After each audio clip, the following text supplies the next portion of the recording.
Do गाड़ी की चपेट में आने से स्थानीय व्यक्ति की हुई मौत, लोगों ने किया जमकर हंगामा। घटना पांडेश्वर विधानसभा के झांझरा इलाके की बताई जा रही है, जहां मंगलवार की रात एक डीओ गाड़ी की चपेट में आने से नरेश रुईदास नाम के एक व्यक्ति की मौत हो गई।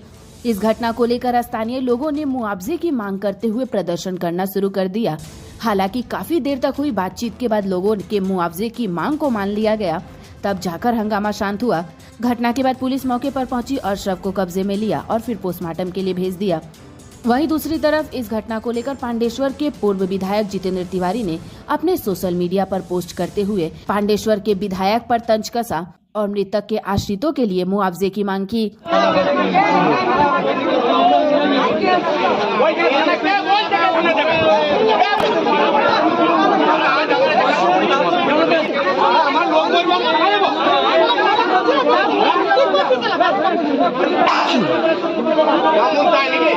লাখ টাকা আর এখানকার পার্টির লিডাররা দায়িত্ব নিয়েছে 3 লাখ টাকা ওরা করবে, মানে 10 লাখ টাকা 10 লাখ টাকা টোটাল।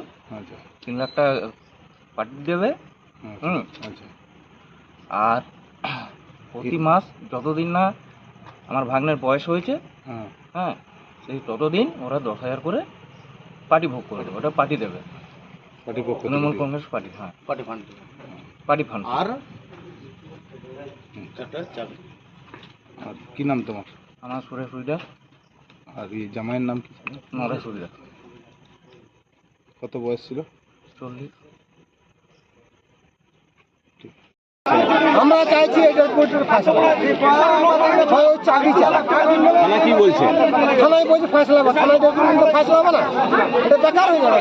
আমাদের কোনো মুখের দাম না, আমরা চাই ফয়সালা। আপনার নাম? আমার নাম বাপি কর্মকার। কি করছে? ও ড্রাইভারি, ওর ফয়সালা